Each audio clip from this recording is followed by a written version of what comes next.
ஒரு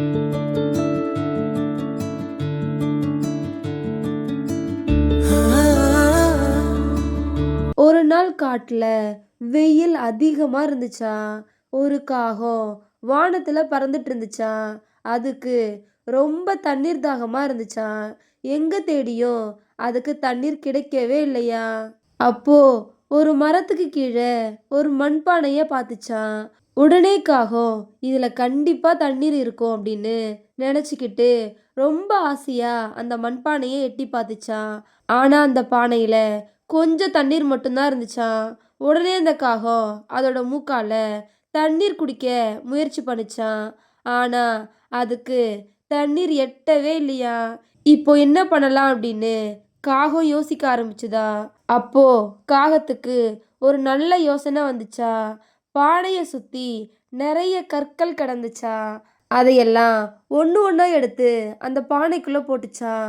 கொஞ்ச நேரம் அப்புறமா தண்ணீர் மேல வர ஆரம்பிச்சுதாம். காகமும் ரொம்ப மகிழ்ச்சியா அந்த தண்ணீரை குடிச்சிட்டு அங்கிருந்து பறந்து போச்சாம். இதோட இந்த கதை முடிஞ்சிருச்சு. எந்த பிரச்சனை வந்தாலும் புத்திசாலித்தனமா நம்ம யோசிச்சோம் அப்படின்னா அதுல நம்ம கண்டிப்பா வெற்றி அடைய முடியும். அதுதான் இந்த கதை நமக்கு சொல்லுது. ஒரு அழகான காட்டுல ஒரு அணில், ஒரு மயில், ஒரு எலி 3ம் நல்ல நண்பர்களா இருந்துச்சுங்களா. அணில் எப்பவும் சுறுசுறுப்பா இருந்துச்சாம். நான் எப்பவுமே ஏதாவது வேலை செஞ்சுக்கிட்டே இருப்பேன். நான் தான் நம்ம 3 பேர்ல சிறந்தவன் அப்படின்னு சொல்லிக்கிட்டே இருக்குமா. மயில் ரொம்ப அழகா இருந்துச்சாம். தன்னோட இறகுகளை விரிச்சு ஆடுறப்போ எல்லாம் என்ன மாதிரி அழகு யாருக்கு இருக்கு அப்படின்னு பெருமையா சொல்லிக்கிட்டே இருந்துச்சா. எலி சின்னதா இருந்தாலும் அமைதியா அதிகம் பேசாம கவனமா எல்லாத்தையும் செய்யுமா. ஒரு நாள் வேடன் வச்சிருந்த வலையில மயில் மாட்டிக்கிச்சான். அணில் வேகமா ஓடி வந்து நான் உனக்கு உதவி செய்யறேன் அப்படின்னு வலைய கடிக்க ஆரம்பிச்சுதான். ஆனா அதால கடிக்க முடியலையா. ரொம்ப நேரம் போராடியும் அதால அந்த வலைய கடிக்க முடியலையா.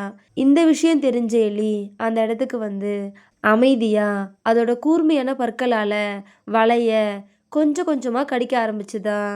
கொஞ்ச நேரம் அப்புறம் வலைய கிழிச்சு மயிலை காப்பாத்திச்சான். இதோட இந்த கதை முடிஞ்சிருச்சு.